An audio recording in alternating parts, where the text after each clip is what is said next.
Добрый вечер. Это ток-шоу «Точка опоры» на телеканалах ТНВ Татарстан, ТНВ Планета. В студии Светлана Кадырова. Добрый вечер. Хайрли Киш. И тема нашего сегодняшнего разговора – семья. Как сохранить язык и культуру. Сегодня об этом мы говорим в прямом эфире с нашими гостями. Я их с удовольствием их представляю. Гульнара Фуатовна Габдрахманова, доктор социологических наук, руководитель отдела этнологических исследований Института истории имени Марджани, Академии наук Татарстана. Я уже выучила вас, Гульнара Фуатовна. Добрый вечер. Добрый вечер. Марат Вазыхович Латфулин, кандидат физико-математических наук, президент Ассоциации работников образования и культуры Магариф. Здравствуйте. Также сегодня с нами Марат Галямов, руководитель Национально-культурного центра города Златоуст Челябинской области, теперь уже житель Казани. Здравствуйте. С нами сегодня Ландыш Нигмазянова-Таишева, заслуженная артистка Татарстана, певица. Хайрли Киш. Рядом с Ландыш, естественно, кто? Супруг, предприниматель Фарид Таишев. Сами рады вас видеть. Также мы еще ждем гостем в студию руководителя общеобразовательной организации «Баласити» Альбину Насырову. Надеемся, что она опаздывает, но надеемся, что она обязательно к нам приедет. И по скайпу сегодня с нами Рамиль Хазрат Беляев, доктор философии, имам мусульманской общины Финляндии. Хайрли Киш. И Анвер Аминович Булатов, председатель региональной национальной культурной автономии татар Волгоградской области. Все, всех прекрасно слышно и видно. Я напоминаю, что мы работаем в прямом эфире. Наш телефон 554-56-10, код Казани 843. Нас также прямо сейчас можно смотреть в группе ТНВ ВКонтакте, а также на YouTube. Можно задавать вопросы экспертам, звонить в студию. Эксперты могут работать со своими пультами. Кнопки на пультах означают: красный категорически не согласен с мнением, зеленый согласен, белый отношусь нейтрально. Ну что ж, я предлагаю начать. Вот они, ати, мама, папа, эти слова часто мы все обычно первыми произносят ребенок. Это есть, наверное, начало познания, определения национальной идентичности, определения самоопределения.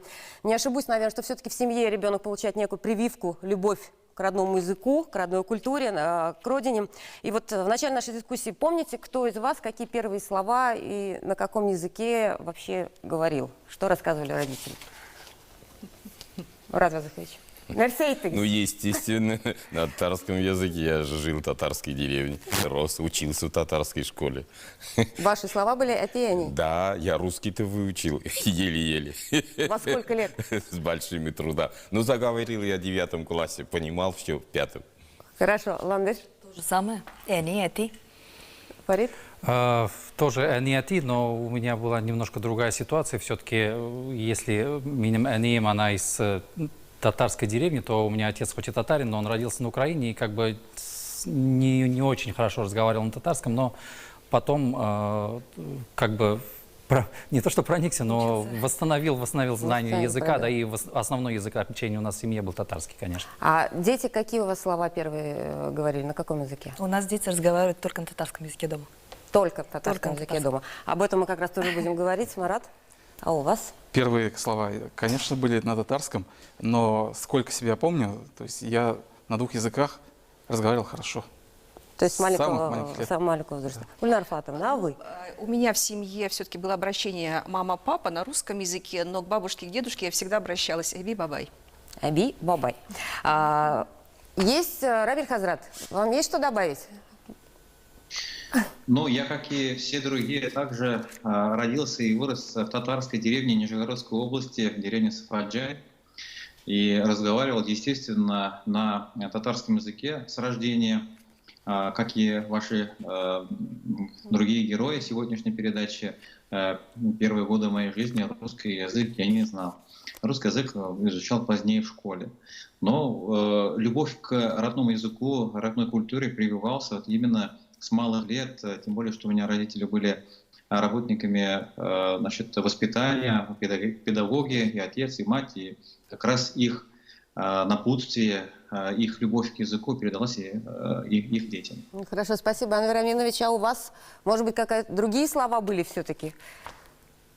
Нет, у нас других слов не было. Родился и вырос в татарской деревне. Круг общения был среди татар, но вот изначально, насколько я помню, в детстве, в раннем, с того возраста, как я мог помнить, называли анисе, атисе. Это, наверное, только потому, что, указывая на отца и на маму, говорили вот атисе, вот анисе. То есть просто первоначально повторяли так называли, взрослых. а они все. Потом, конечно, естественно, уже когда подросли в осознанном возрасте, уже начали называть «ты» и «они». Спасибо большое. Я не знаю, у меня ребенок заговорил в год и 10 и сказал «отцы и дети Тургенев», поэтому я даже не знаю здесь, к какой категории к языкам это все относить и к чему. Но вот в начале недели мы задали нашей аудитории в социальных сетях вопрос, разговаривать ли дома на татарском языке. Да, всегда. Так ответил 41% проголосовавших. 33% респондентов говорят, что общаются только несколько слов на татарском. Ну, я думаю, так и они, да, о чем мы с вами и говорили. 3% общаются на родном языке только когда делают с ребенком домашнее задание на татарском языке. И 22% сообщили, что татарский язык в семье не сохранился, не разговаривают вообще. Такой же вопрос мы задаем нашим телезрителям. Итоги интерактивного опроса мы подведем в конце программы.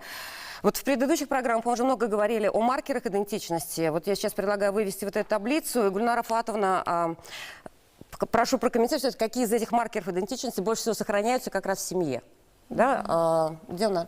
Так, вот она, матрица идентичности. Что имеет отношение к семье? Да, ну вот действительно, вот мы видим, что 5 основных маркеров, которые вот выделяют наши респонденты во время социологических опросов, они называют культуру, происхождение, черты характера, религию, называют язык. Ну и мы думаем, что прежде всего, конечно, язык сохраняется в семье, а все остальные маркеры, это, конечно, они больше конструируются самыми разными так называемыми социальными институтами, я имею в виду школа, наука, национальная интеллигенция, национальная элита, религиозная элита, вот именно они вкладывают смыслы, вот, которые вот поддерживают татарскую идентичность вот через эти компоненты. И вот вы сейчас назвали вот результаты вашего опроса. Наша социология как раз и показывает практически те же самые данные, что не больше трети примерно наших респондентов говорят, что в семье разговаривают только на татарском языке. К сожалению, большинство участников наших исследований говорят, что либо используют и татарский, и русский одновременно, либо преимущественно русский язык. И причем ситуация гораздо лучше в Республике Татарстан. За пределами Татарстана ситуация гораздо хуже. Там гораздо реже наши респонденты говорят о том, что они в семье разговаривают на татарском языке. Это данные социологии. Марат Азыкович, как вы считаете? Да, это, в общем-то, признаки на основе этого и люди самоопределяются. В общем-то, прежде всего, это происхождение, потому что по международному определению родной язык – это язык твоего народа, не тот язык, который выучил первым или которым владеешь. Ну а где семья здесь все-таки? Семья, я думаю, это черты характера, это и религия, и элементы культуры тоже, и язык тоже. Везде то есть семья вот это сидит. Все семья? Все это семья. Все это семья. Везде.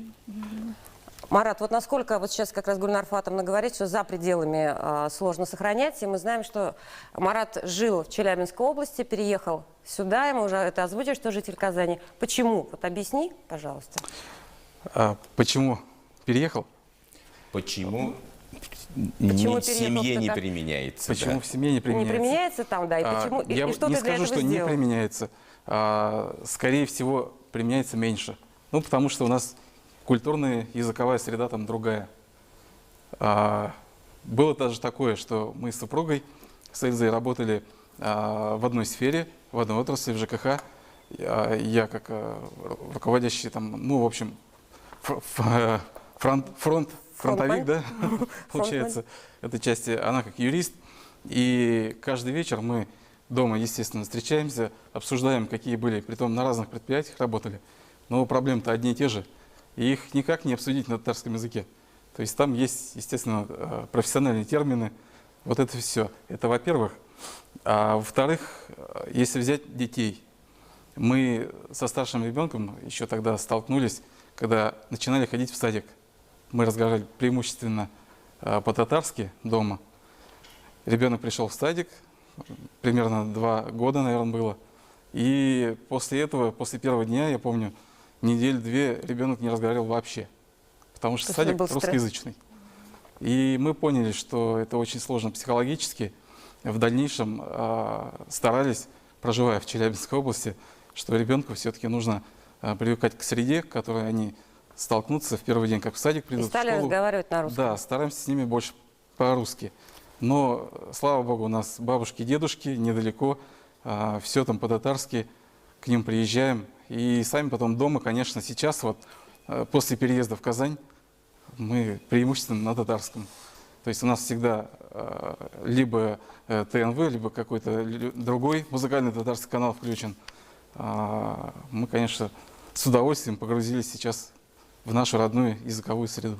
Я бы хотел добавить все-таки, вот, этот анализ очень интересный, я тоже такой анализ проводил, но это связано с системой образования. Я с Челябинской области очень хорошо знаком, я ездил, знакомился с системой образования. Вот в Челябинске самом, например, 30% татар проживают. А в системе образования не то что татарского языка, даже татар нет. Вы представляете, среди учителей нет ни одного татарина. Это ведь случайно не может появиться. Раз 30% татар и среди педагогов должно быть. Но там среди педагогов татар вообще нет. Их туда не пускают. Кстати, до 90-го года и в Казани точно так же было. Вот я в 92-м году пришел в управление образования. У нас, я провел анализ, 95% педагогов были не татары. И в детских садиках то же самое. Их туда не пускали. Говорили, у них есть акценты, не брали. Просто не брали.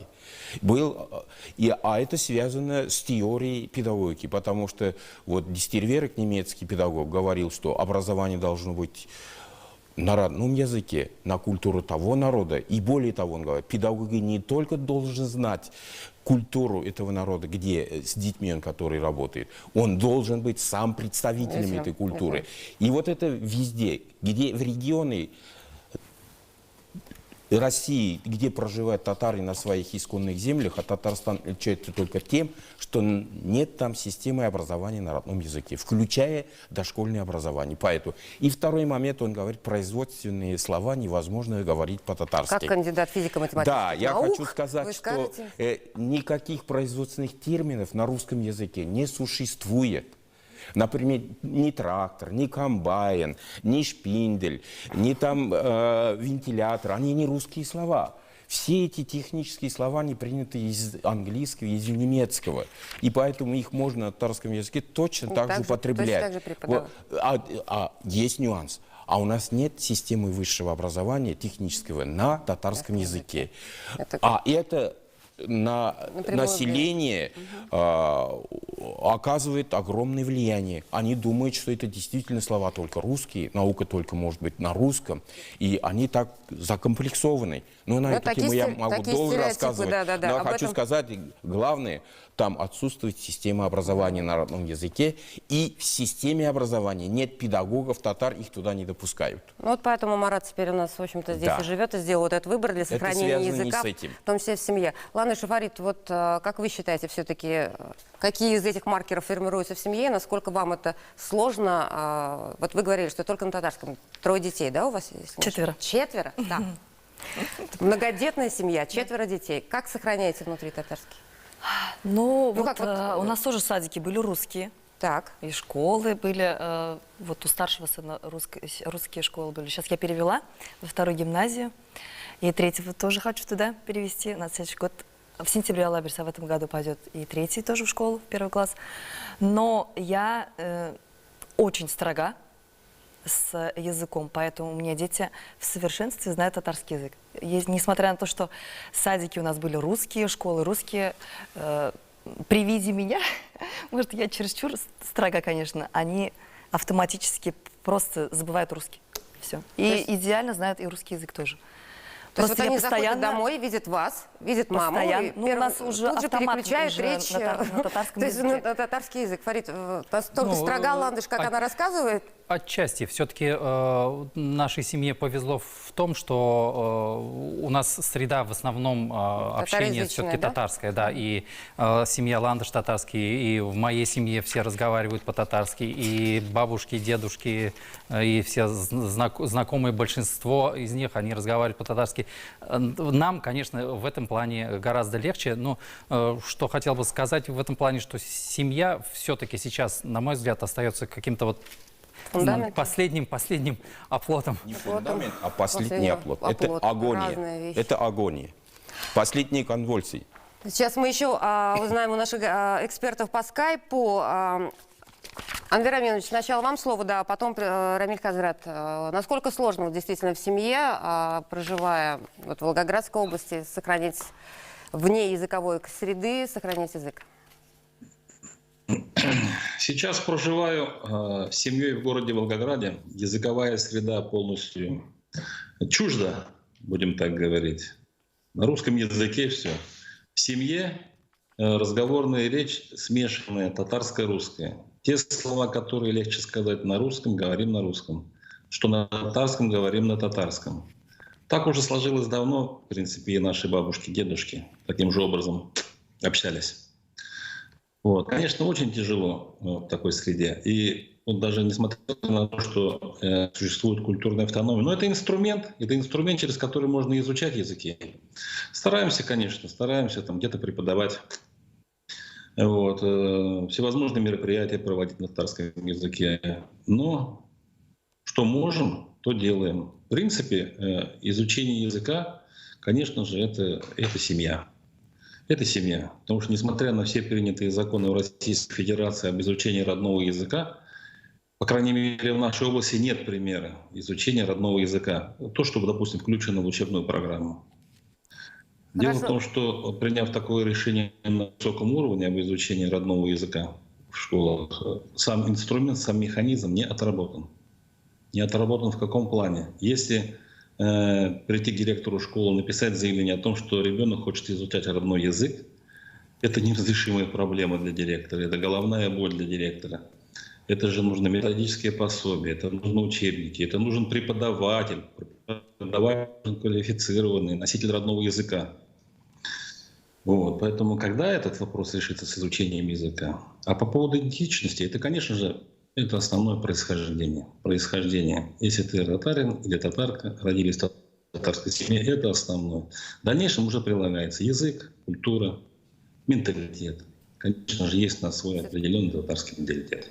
Все-таки язык у вас уже не первый, когда ты проживаешь за пределами республики, да, для сохранения идентичности. Все-таки только происхождение, потому что язык теряется. И везде в республике тоже происхождение. Языковой среды нет как таковой, нет языковой среды. Только тогда, когда собираемся в гостях, застолья, мероприятия какие-то, только там существует языковая среда. Там человек полностью раскрывается, дети тоже раскрываются, стараются разговаривать на родном языке. Радуются, разговаривая на родном языке. Это я сам наблюдаю такое. Да и они сами тоже об этом говорят.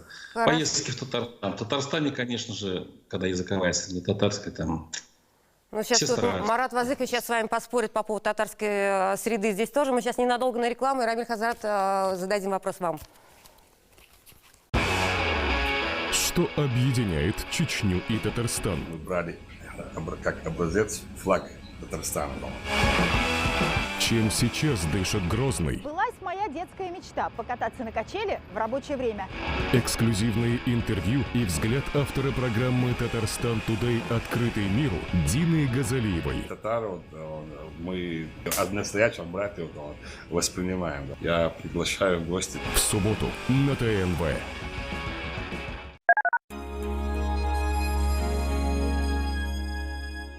Лента поздравляет с праздником Ураза-Байрам и подготовила специальные предложения. Икра лососевая 249,99. Скидки и бонусы. Максимальная выгода по карте номер 1. Готовые квартиры в Иннополисе от 3 миллионов 950 тысяч рублей. Заезжай и живи. Мебель и бытовая техника в подарок. Осталось меньше 30 квартир. Подробности на сайте jkunicum.ru и по телефону 556 59. Успей купить квартиру в самом инновационном городе России. Сделайте ваши ноги здоровыми и легкими. Безопасное лечение варикоза лазером от 25 тысяч рублей. Клиника «Варикоза нет» на Достоевского. 212 20 40. Памятники Данила Мастер. Решение под ключ. 202 38 32.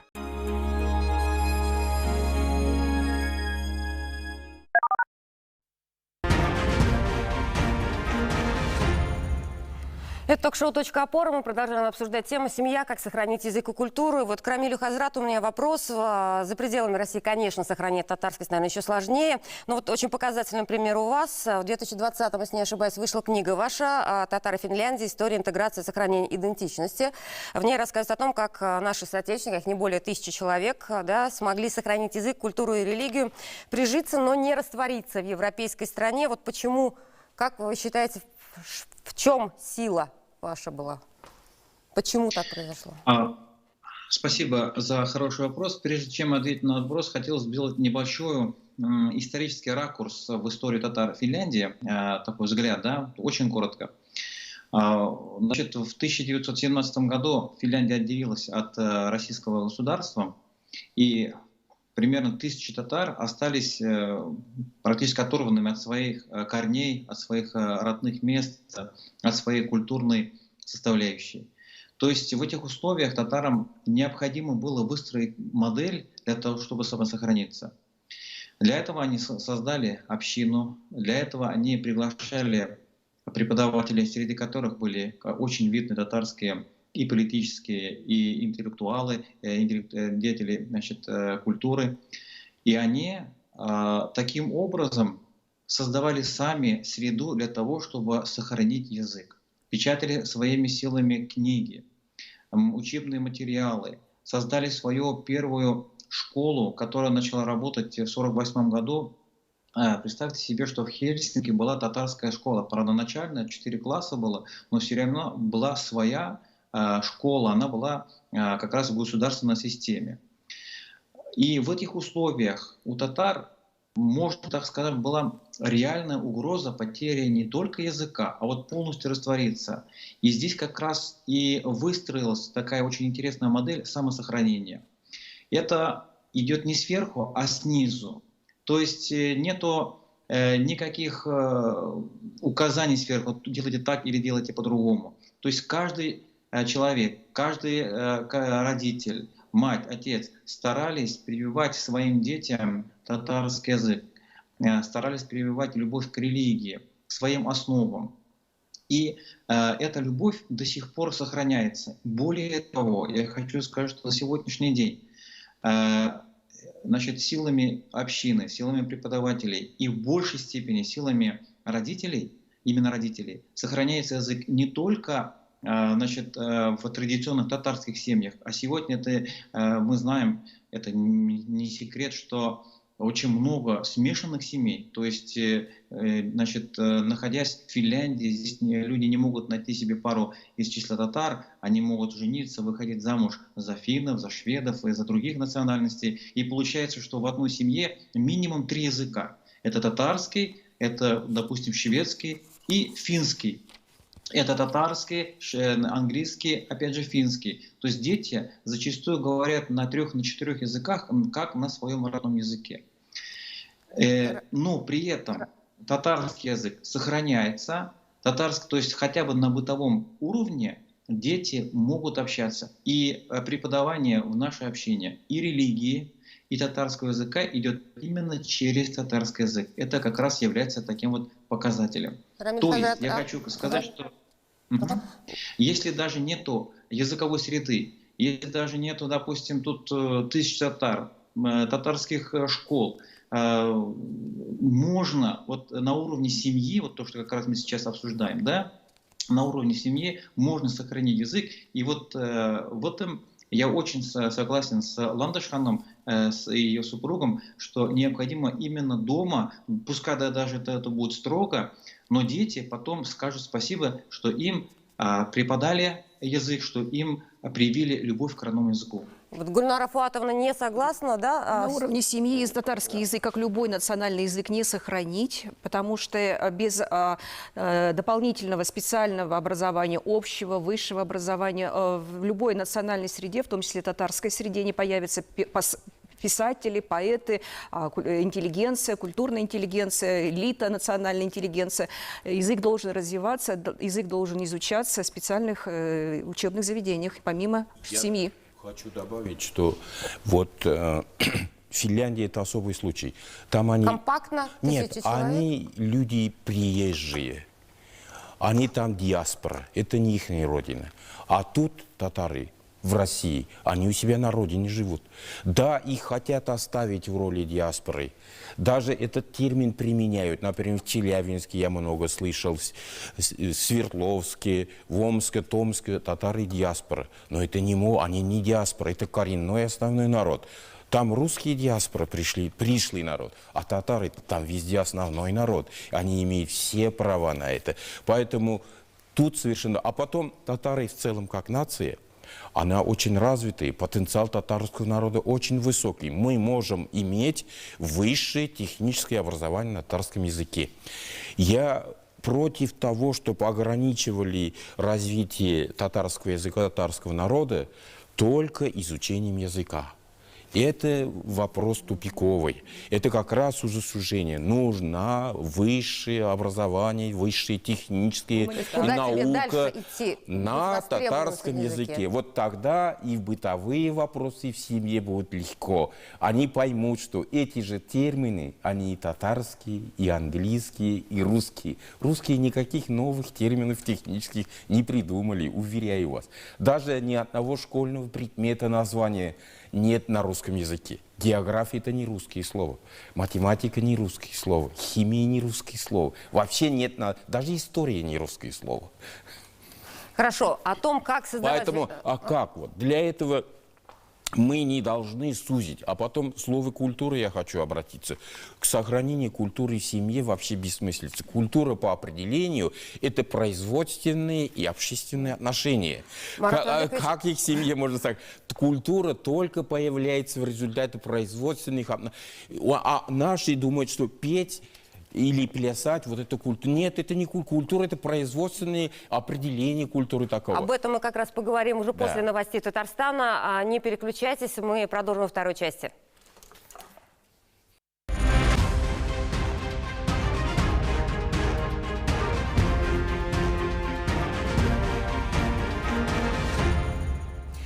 Добрый вечер. Это ток-шоу «Точка опоры» на ТНВ Татарстан, ТНВ Планета. В студии Светлана Кадырова. Еще раз добрый вечер. Мы продолжаем сегодня обсуждать тему «Семья. Как сохранить язык и культуру». И сейчас во второй части программы к нам присоединилась наша гостья, которую мы так ждали в первой части. Она немного задержалась. Альбина Насырова, депутат Государственного совета Республики Татарстан, генеральный директор общеобразовательной организации «Бала-Сити». Хайрлы Кич, рады вас видеть. И давайте все-таки сразу с вопросом к вам.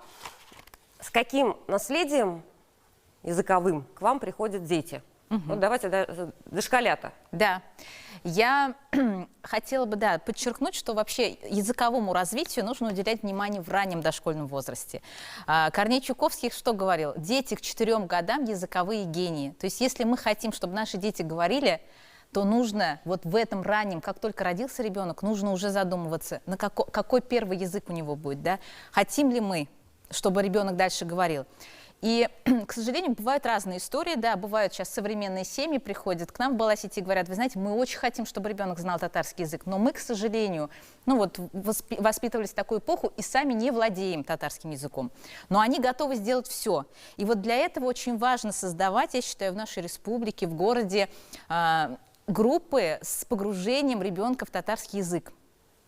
Татарские садики, татарские группы внутри детских садов, да, потому что я абсолютно верю, что даже если ребенок не говорит в семье на татарском языке, если правильно погружать и методически обучать ребенка этому языку, он может овладеть. Сейчас примерно можно в каком-то процентном соотношении, сколько детей приходят вообще со знанием татарского в детский сад или в школу? Но мне сложно сказать вот на своем примере, потому что у нас и детские сады, и школы, они мультилингвальные, то есть у нас есть и вообще из Америки дети, из Англии дети, у которых родной язык английский язык, да, но они тоже изучают татарский язык, потому что это основное условие, и у нас нет права выбора, какой язык выбирать, так как мы мультилингвальное образовательное учреждение, дети познают мир на 4 языках, и они все изучают татарский язык. Просто у нас есть разные возрастные группы. Для кого-то это как иностранный язык, а для кого-то это как родной, да. Но на своем примере я могу сказать, что вот как происходит в нашей семье, да. Я сама выпускница татарской гимназии и вообще благодарна своим родителям, что в свое время они меня не испугались отдать в татарскую гимназию. И я себя абсолютно ущербным человеком не считаю. Да? Я закончила русскую филологию, прекрасно, с удовольствием изучала предметы на татарском языке. Татарскую литературу очень люблю, прям с удовольствием читала. Любимый учитель — это у меня учитель татарского языка. И татарский язык был заложен именно в школе. И он мне пригождается сегодня каждый день. Поэтому я считаю, что если есть возможность, не нужно пугаться, нужно побольше открывать татарские гимназии, нужно смело отдавать детей, потому что знания они, безусловно, получат, но плюс еще получат уникальную возможность говорения на татарском языке. А в семье у нас есть такая традиция, так как мы мультилингвальная семья, и дети у нас на 4 языках говорят, у нас один день, один язык. То есть там, в понедельник говорим на татарском, во вторник на русском, на английском. И так вот мы стараемся жить и поддерживать язык и интерес к языку. Марат Вазыхович, есть что добавить? Ну, это скорее исключение. Таких семей немного в Казани. Для этого все-таки надо достаточно высокий уровень интеллекта и образования надо иметь. Не все средние люди не такие. Такие могут быть семьи. Но действительно, человек, считающий себя татарином, все-таки в семье должен стараться говорить на татарском языке. К сожалению, в городе Казани у нас уже и дедушки, и бабушки есть, которые татарским языком не владеют. Они хотят, но вот таким людям надо помочь уже в системе образования. Я считаю так, что семья является очень хорошей подмогой, основанием для системы образования. Но все-таки язык, он сохраняется только в системе образования. Не только сохраняется, он еще и там может развиваться. Ну а если вернуться к татарскому народу и татарскому языку, это народ по своему потенциалу достоин высшего технического образования на татарском языке. Да. О семье надо, конечно, стараться говорить по возможности, имея потенциал. Если родители владеют, то это хорошо. Если родители не владеют, то им надо помочь. И я думаю, что вот недостатком нашей системы образования было, мы все-таки не обращали серьезного внимания родителям. Но я сейчас знакомлюсь с опытом зарубежных стран, то школы очень серьезно работают с семьей вместе, да. Надо и родителей учить родному языку, даже в тандеме. Надо учить их готовиться к урокам по татарскому языку. Вообще, вот были, Альбина, такие родители, которые говорили, научите меня, чтобы ребенок погружался здесь, а мы дома создавали? Чаще мы сталкиваемся с родителями, которые говорят, вот вам наш ребенок, мы верим в вас, делайте все, что можете. Ну, то есть, сами не меняются, честно говоря, я вот эту историю не оптимистично представляю, как родители могут, например, не знают татарского языка и в совершенстве овладеть этим языком. Конечно, можно, но это не будет такой красивый литературный язык, который может, например, дать педагог-воспитатель, который с ребенком в течение всего дня разговаривает, да? Вот, я за то, чтобы вот эти семьи, у которых нет в семье татарского языка, вот именно они обращали внимание на то, что у нас существуют в городе татарские гимназии, татарские детские сады, и пусть смело приводят туда. И дети развиваются вот в правильной татарской языковой среде. Я бы вот такую рекомендацию дала. Ну, родителям тоже надо помогать. Родителям надо помогать, это я с вами абсолютно согласна. С родителями нужно в тесной связи, потому что любой успех, любой прогресс ребенка – это только вот взаимная общая работа, потому что родитель может вдохновить, да, правильно настроить, потому что часто я что слышу, что родители говорят, вы знаете, а мотивации-то учить татарский язык у ребенка нет, он не хочет, это не модно, это не круто, понимаете? Ладно, там 3-летнего ребенка завел, он и не понимает, что какие-то другие варианты и другие садики есть. Там погрузил только татарша силяша, вариантов нет, татарша силяша. А школьники-то, они уже прекрасно все понимают, у них интернет, просторы и...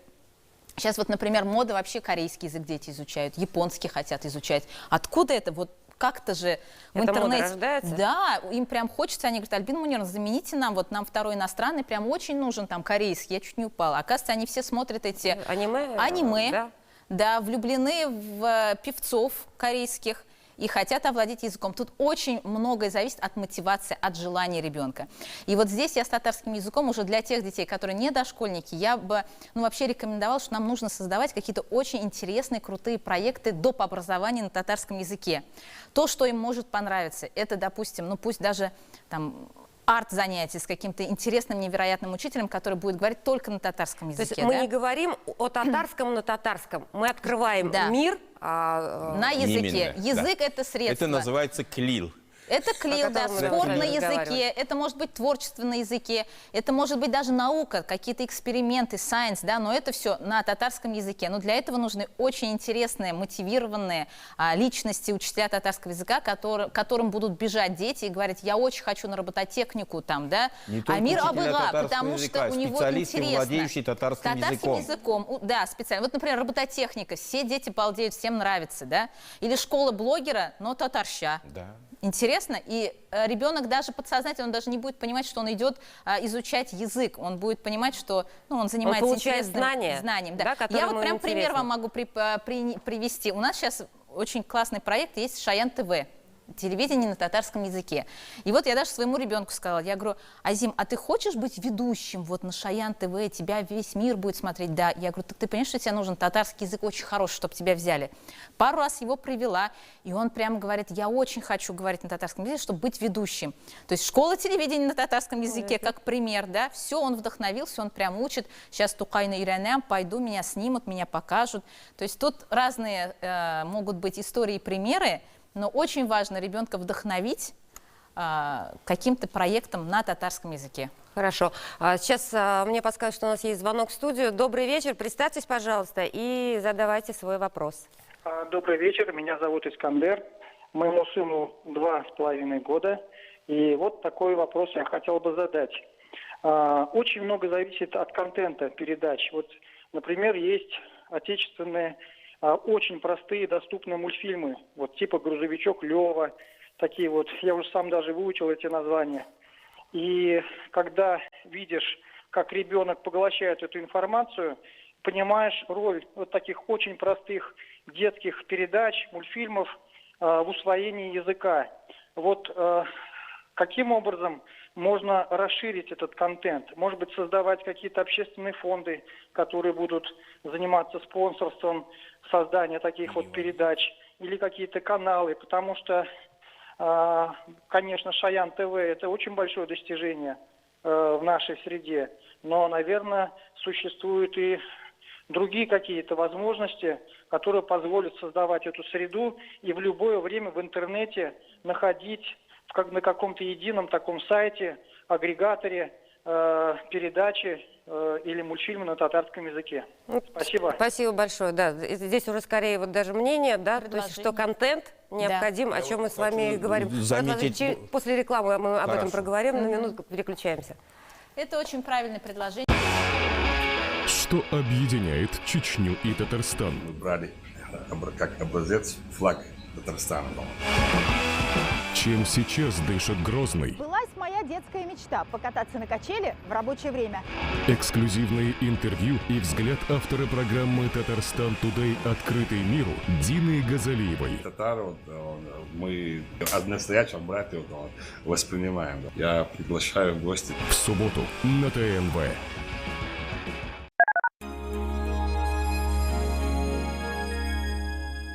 Приглашаем в Уфу на Российский нефтегазохимический форум и международную выставку «Газнефтехнологии». 250 компаний отрасли, ведущие эксперты. 25-28 мая. ВДНХ Экспо Уфа. И вы скажете: я вижу. Хирургия катаракты от 18 тысяч рублей. Клиника «Третий глаз». 202 202 8. Покупаем здесь в Победе. Вкусные, свежие, дешевле. Нам для внуков сбережения нужны. В магазинах Победа. Вода минеральная газированная. 1,5 литра. 19,90. Автоцентр РРТ празднует день рождения. Только в мае получите выгоду на Nissan до 250 тысяч рублей и подарки на выбор. Звоните 4 пятерки 3 единицы. Данила Мастер. Установка за полцены. 202 38 32.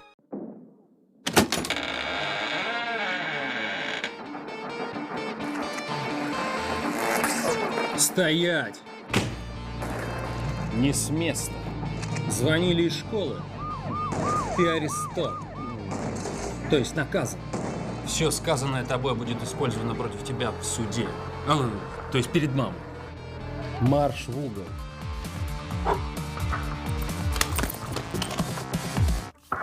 У меня есть право на один телефонный звонок. У меня есть право на один телефонный звонок.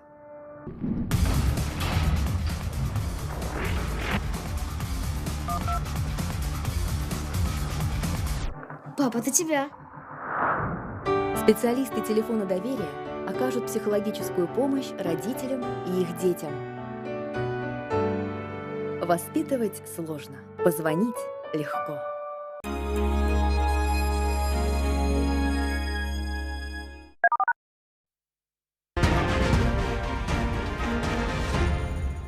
Мы продолжаем ток-шоу «Точка опоры». Сейчас остановились после звонка телезрителя, который говорит, что необходимо востребованную для молодого отца, у которого ребенку 2,5 года, востребован контент на татарском языке. Современный, модный, популярный. Кто его должен делать? Этот контент должен быть переводным.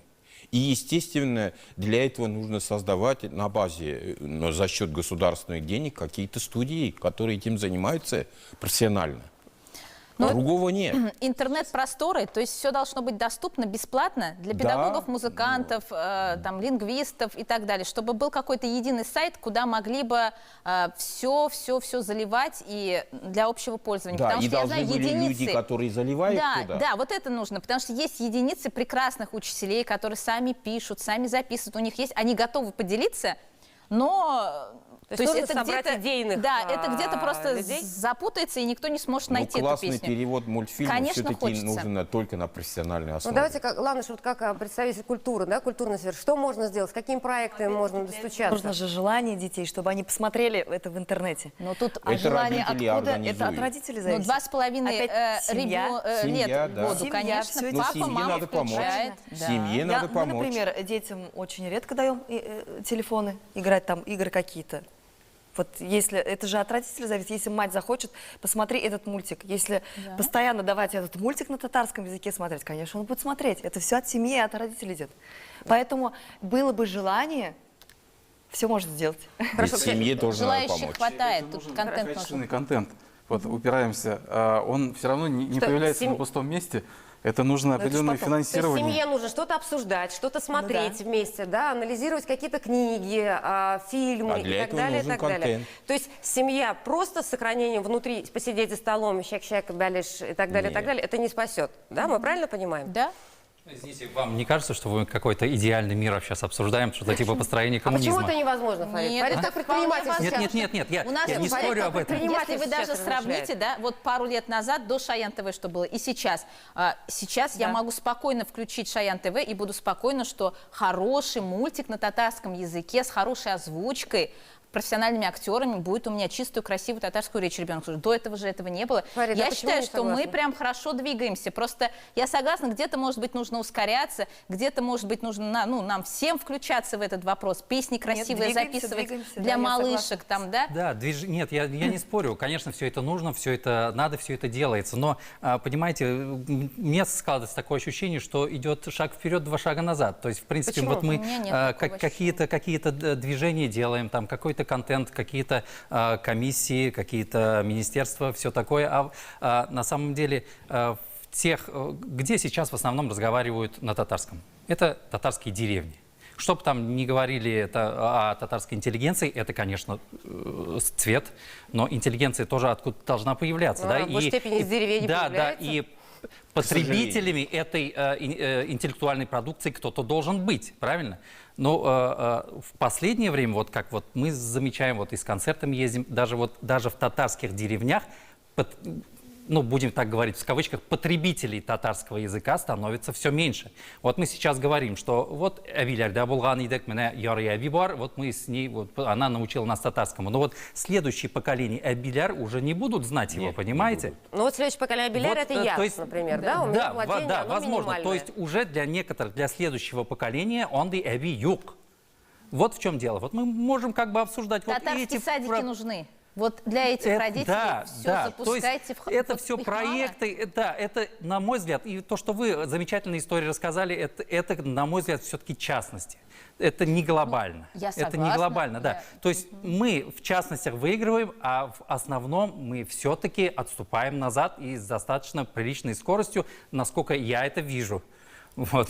Ну, И причина понятна, почему мы отступаем. Потому что, вот, например, в Казани 500 000 татар проживает. И ни одного воспитателя детского садика, учителя начальной школы с владением татарского языка не готовится. В педучилище нет ни одной группы. Это же ненормально. Готовится для высшего образования, да? Нет, сейчас, причем для тут высшее? полилингвального? Это педучилище, это не высшее образование. Нет, то есть готовится для высшего образования есть, для дошкольников нет. Для дошкольников ни одной группы нет. Представляете? Ни одной группы? Ни одной группы нет. А кто тогда приходит в садик? А приходит не Я вам владеющий могу языком. сказать, кто. Это выпускники татфака, то есть филологи, да, преподаватель татарского языка для школы. И им нужно переучиваться на дошкольника. Это очень правильная вот история, что нам нужно срочно пересматривать. Педучилища обязательно должны выпускать хотя бы пусть билингвальных одну группу, педагогов. пусть одну группу дошкольников на Не татарском одну, а языке. все. Очень Вы представляете, нужно, Казани, очень сколько надо групп? Я В Казани согласна с только ежегодно надо 4 группы выпускать. Но я Это знаю, для что- восполнения существующих только. Да. Ведь То есть вы считаете, что потребности есть такие сегодня в огромные Казани на 4 потребности, а потока подготовки педучилища? никакой. Есть потребности? Потребности есть, конечно. Вот вы сейчас прошли через детский сад, через школу. Школу, понятно. Детский сад какой у вас был? Русский. Нет, у нас На да, русском был языке. детский сад был типа татарский.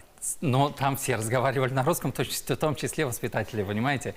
Но Да, здесь там- надо Он не построже, татарский, тут ну, все от руководства да. зависит. Если руководитель татарского детского садика, и согласна. ей говорят полномочия, все, у тебя садик татарский язык, и она своим воспитателям говорит, ребят, не бөгелмәгез, сіздің тіліңіз, основной язык татарский у вас, все, вы, родители, привели в татарский язык, они приняли все эти условия, все нужно на своем стоять. Это очень, как вам сказать, психологически все детский чувствуют. сад в этой ситуации закрывает тогда потребность. Нет, я вам просто, кадровые годы. я вам берет- отвечу, есть ли потребность.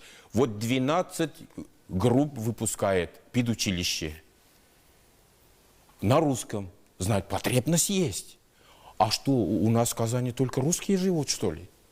Согласна я с вами.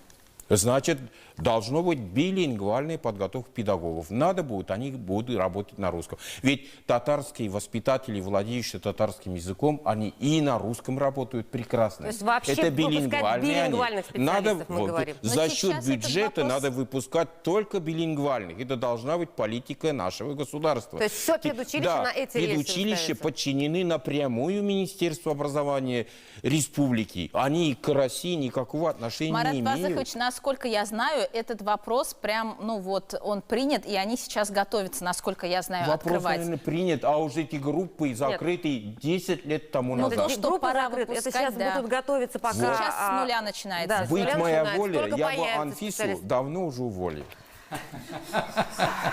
Хорошо, Марат Вазыкович. За диверсию. Хорошо. Вот от нее ведь не все зависит. Все-таки От нее все зависит. То есть сейчас Но эта идея очень хорошая. я думаю, обозначили она вот эту... услышит. Да, Анфиса, Я было об этой всё в проблеме порядке. не слышала, по крайней мере, не владела этой информацией. Все-таки вот по поводу татарского детского сада, о котором вы говорили. А как...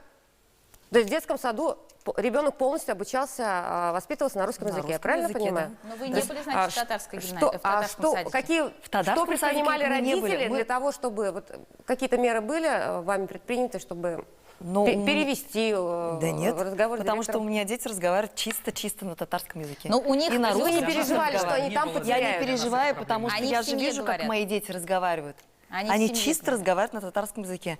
Если бы я переживала, я их сама воспитывала, вот Мидем Блян, вот Ох, татарча. ландыш, Фарид Да. улыбается, И вот это даже у нас строго. как бы до 6 лет, вот говорят же, до 6 лет это складывается. Потом уже бесполезно была на Ира Да, да, вот это уже закладывать бесполезно. надо. Это нужно разговаривать на туганнам бирле, только на татарском языке. И всё. Хорошо, но все-таки, если возвращаться к семье, давайте, вот мы сейчас поняли, кадры, да, с кадрами проблема, с количеством детских садов, школ, групп и так далее, и так далее. А вот в семье, ладно, ландыш строго говорит, вот на татарском и все. А как вообще вот все-таки с ребенком, какие есть методики, вот просто разговаривать на бытовом уровне, вот как внедрять татарский язык в семью? Сначала надо самим владеть этим языком как-то. У нас же очень много родителей сами не владеют языком.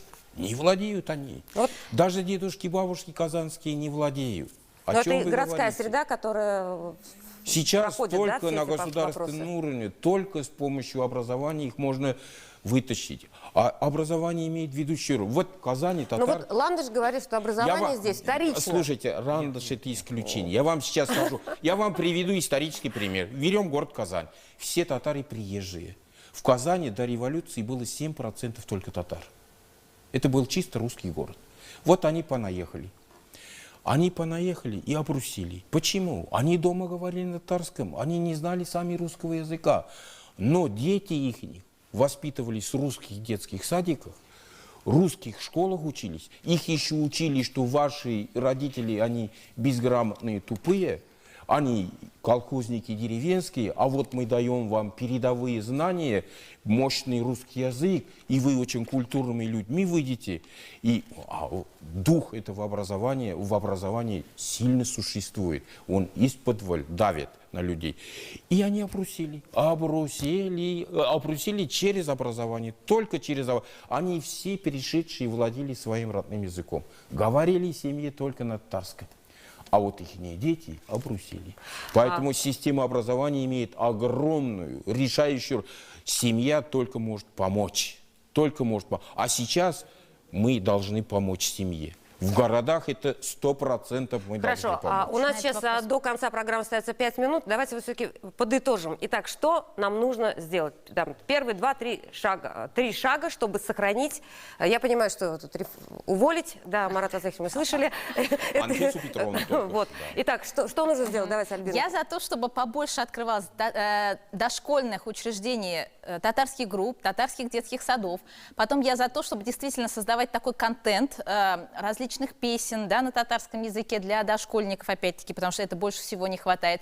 И еще я бы запустила проект, ну, он у нас есть, на самом деле, вот первый год только, да, но побольше по всему городу, да, по всей республике. Это проект, связанный «Мама плюс я». Для мамочек, у которых дети только появились, ну, то есть годовалыми детьми они к нам приходят, и для них проводятся занятия «Мама плюс я» на татарском языке, где и мам учат, и детей учат песенкам на татарском языке, каким-то играм, упражнениям, сенсорике. Такие курсы должны быть бесплатные. Да, потому что на везде, русском для их всех. много. Если они будут на татарском языке, тут и мама обучается, и ребенок обучается. Хорошо. Марат, ваше? Ну, вообще, конечно, то, что я здесь сегодня услышал, немножко волосы дымом встают, что, оказывается, бабушки и дедушки в Казани, многие не знают татарского языка. Вот, ну что, распустились, будем исправлять. Хорошо, будет тоже Лагунар Фатон. Мне кажется, наша главная задача подумать по поводу повышения мотивации к татарскому языку. Сегодня очень рациональный мир, и каждый человек должен, особенно молодое поколение, должно очень четко себе понимать, для чего нужен татарский язык. Если он будет понимать и видеть конкретно для себя перспективы, если он будет понимать, что татарский язык для него реальный жизненный ресурс, а не просто потому, что это язык матери, бабушек и дедушек и родственников, и это язык только семьи, только тогда, мне кажется, мы можем как-то изменить эту ситуацию в корне. Мне кажется, вот это главная ключевая проблема, именно изменение, повышение мотивации людей к татарскому языку. И мне кажется, что вот эту мотивацию можно поднимать еще и через татарскую идентичность. Мне кажется, надо очень много говорить о том, что все-таки татарскость это еще и знание татарского языка. И мне кажется, в этом смысле нужно вот особая роль играет как раз система образования, детские сады. Это, мне кажется, мы как-то очень упрощенно воспринимаем татарские детские сады, татарские школы, что это только воспроизводство татарского языка. Но давайте будем говорить о том, что это учреждения, это места, где как раз рождаются будущие татары, люди с ярким татарским самосознанием, с яркой татарской идентичностью. И мне кажется, очень важно, если вы будете выполнять именно такую вот воспитательную функцию, воспитывать татарскую идентичность. И через это как раз поднимать, повышать мотивацию к татарскому языку. Спасибо, Фарид. Как бы вы подытожили? Тут я, Гузайханум, полностью согласен. Актуальность необходима татарского языка, он сейчас теряет свою актуальность, теряет свою необходимость.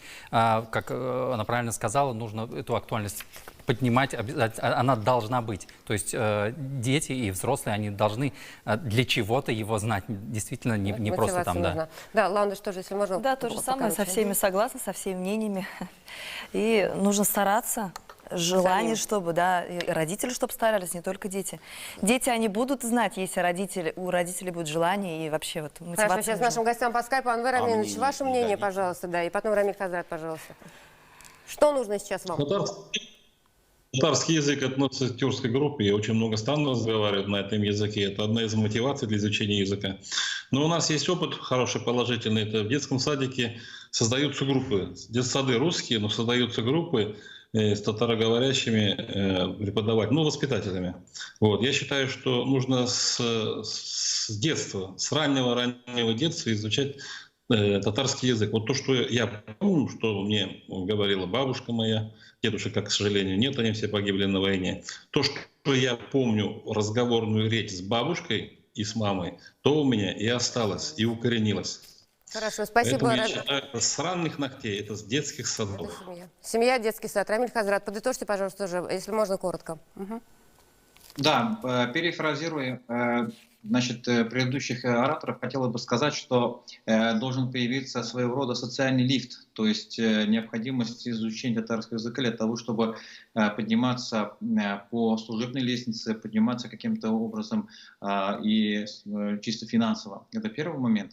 Это будет мотивировать. И сегодня, к сожалению, очень мало говорилось о роли религии, о роли мечети, воспитания именно дошкольного возраста и школьного возраста. Я думаю, что здесь в Татарстане очень хороший прецедент о том, чтобы преподавать детям, и чтобы через татарский язык преподавался ислам. Это тоже было бы одним из мотивирующих факторов для изучения и сохранения языка, как обращение, как коммуникация со Всевышним.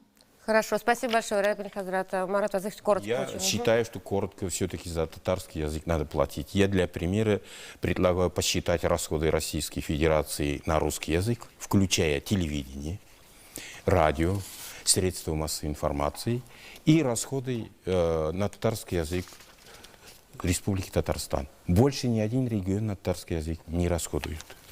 На 5 миллионов татар только Татарстан расходит. И сравните эти соотношения. Вы удивитесь. У вас волосы дымом станут. На татарский язык выделяются крохи. Надо платить за язык. Другого нет. Хорошо, спасибо. Это было ваше мнение. Зрительское голосование считает, что разговаривать дома на татарском всегда 67%. Это, на наш взгляд, большое количество. Да? 17 или 18% говорит, что татарский язык в семье не сохранился.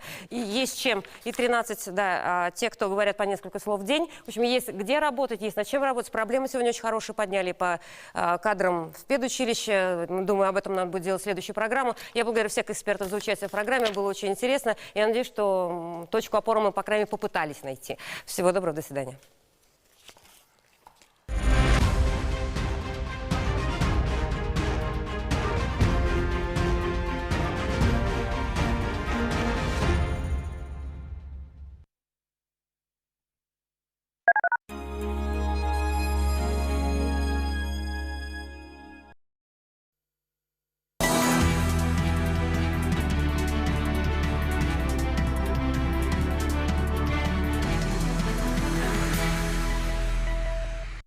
Исәнмесез турдан туры эфирда Татарстан хәбәрләре, студияда Айгөл Бәдретдинова бүген программада. Югары технологияләр тармагы